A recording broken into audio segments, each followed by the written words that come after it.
जय माता की मित्रों, मैं धनेश्वर महतो।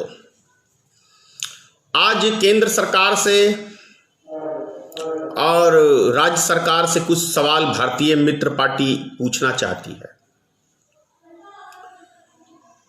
अभी सभी टीवी चैनलों के ऊपर हम लोग देख रहे हैं कि जल दिवस मनाया जा रहा है, यानी जल की हम लोग बचत करें। अच्छी बात है, जल की बचत होनी चाहिए, लेकिन बचत कौन करेगा? जनता करेगी? सरकार करेगा? कौन करेगा? जल बचाने के लिए जनता कौन से उपाय करेगी? पानी पीना कम कर दे, उससे जल बचेगा। नहाना धोना कम कर दे, उससे जल बचेगा। कैसे जल बचेगा?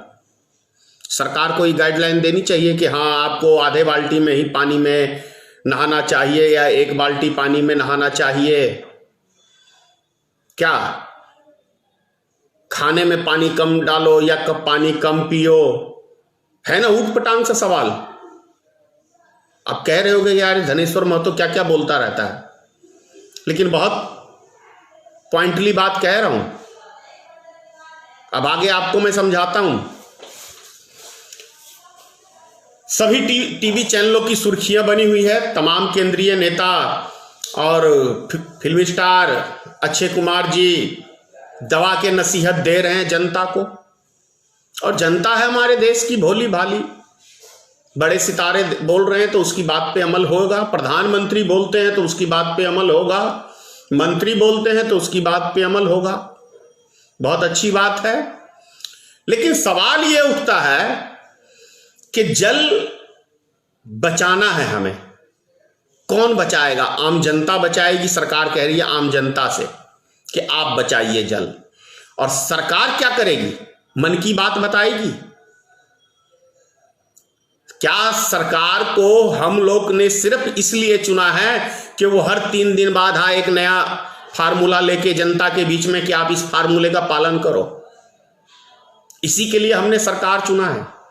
और 3 दिन बाद नरेंद्र मोदी जी आ जाएंगे अपने मन की बात सुनाने। काम की बात तो वो कभी करते नहीं। अब काम की बात मैं बता रहा हूं आपको। वाराणसी से चुनाव लड़ते हैं माननीय प्रधानमंत्री जी, 2 बार वहां से सांसद बन गए हैं। याद है आप सबको, जब 2014 में चुनाव लड़े थे क्या प्रचार किया था? मुझे तो किसी ने नहीं बुलाया, मुझे तो गंगा मैया ने बुलाया है, मैं बनारस में आया हूं।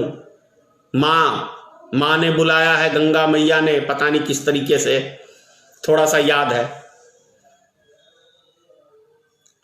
सवाल यह उठता है क्या कसम खाई थी गंगा मैया से कि गंगा मैया को हम स्वच्छ करेंगे, साफ सुथरा करेंगे। तो मैं ये क्वेश्चन पूछ रहा हूं माननीय प्रधानमंत्री जी आपसे और आपकी पूरी टीम से। आपने हजारों करोड़ रुपया गंगा सफाई अभियान में खर्च कर दिया, लेकिन क्या गंगा सफाई हो गया? सफाई होगा कैसे? जब तक नीयत साफ नहीं रहेगी किसी भी काम के लिए, कोई भी काम हो, छोटे से छोटा हो या बड़े से बड़ा काम हो, जब तक नीयत साफ नहीं रहेगी तब तक वो काम सफल नहीं होता है। सभी पूरे शहर का पानी नाले के द्वारा गंगा में बहाया जाता है। हम लोग पटना से हैं, पटना का भी पानी आपको गंगा में बहता है, ये हम लोग देखते हैं।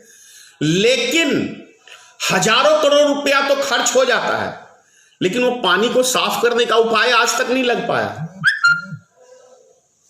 पानी साफ कैसे होगा? और पानी साफ के अलावा पानी रोका कैसे जाएगा? ये तो है ना प्रश्न बहुत बड़ा। मैं बताता हूं आपको पानी कैसे रोका जाएगा। अगर सरकार के पास दिमाग नहीं है तो मैं दे रहा हूं आपको। गांव से लेके शुरू करते हैं, हम शहर में आएंगे गांव से।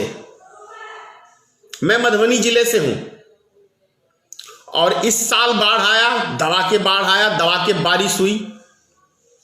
हम ने अनुभव किया, मधुबनी शहर का पानी मेरे घर से 1 किलोमीटर दूर, जीवछ नदी भी उसको कहते हैं और कमला का भी हिस्सा कहते हैं, उस जीवछ नदी के अंदर शहर का सारा गंदा पानी अब जोड़ दिया गया है और उस नदी का पानी लोग फसल के लिए उपयोग करते हैं। और वो बाढ़ इतनी आई थी कि खेतों में पानी लग गया था।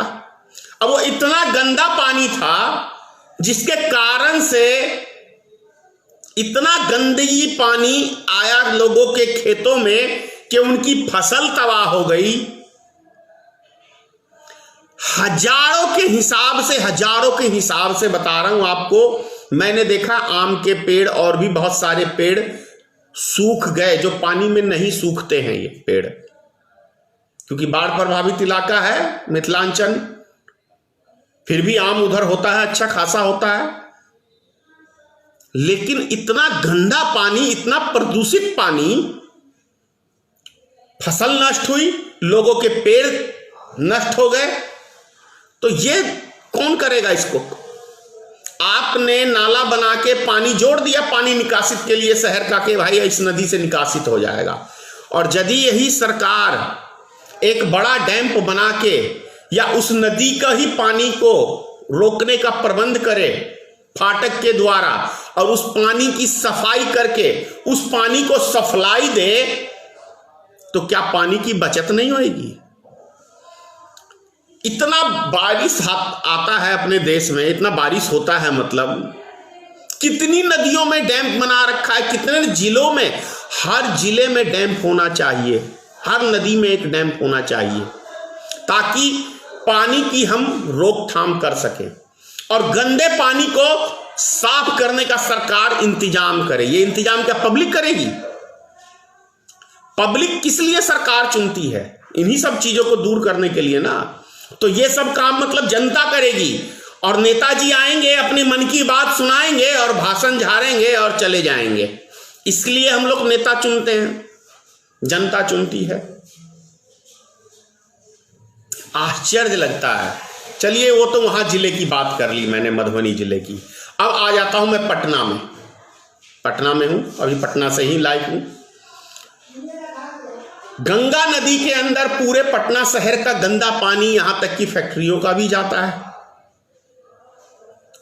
क्या अभी तक, मैं समझता हूं काफी बड़ा हिस्सा है गंगा नदी का, बहुत चौड़ाई है, 7 किलोमीटर का ये पुल है, महात्मा गांधी सेतु 7 किलोमीटर पुल लंबा है।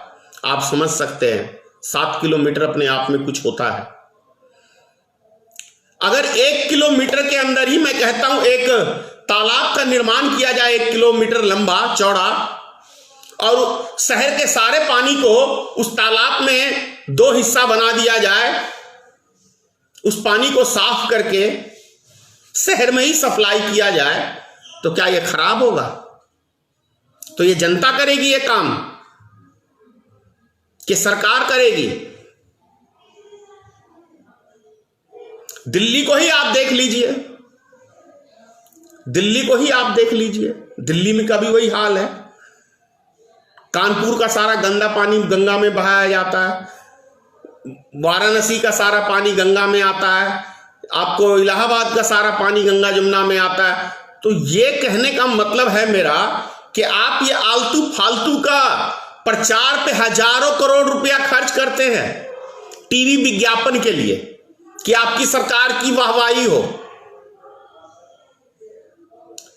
ये काम जरूरी है ना?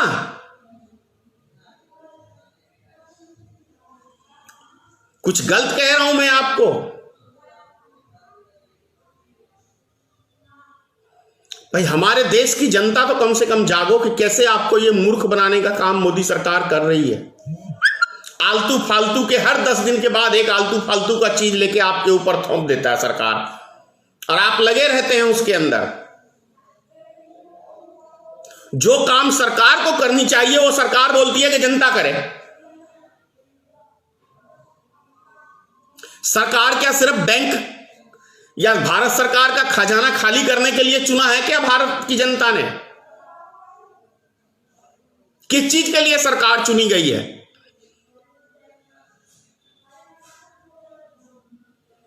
हद हो गई भाई, हद हो गई। आप लोग खुद फैसला करिए, जो बातें मैंने कही हैं क्या वो मैं गलत कह रहा हूं या सही कह रहा हूं, आप लोग खुद फैसला करें। और सरकार से भी कह रहा हूं मैं कि आप कब तक मूर्ख बनाते रहेंगे जनता को। जय हिंद।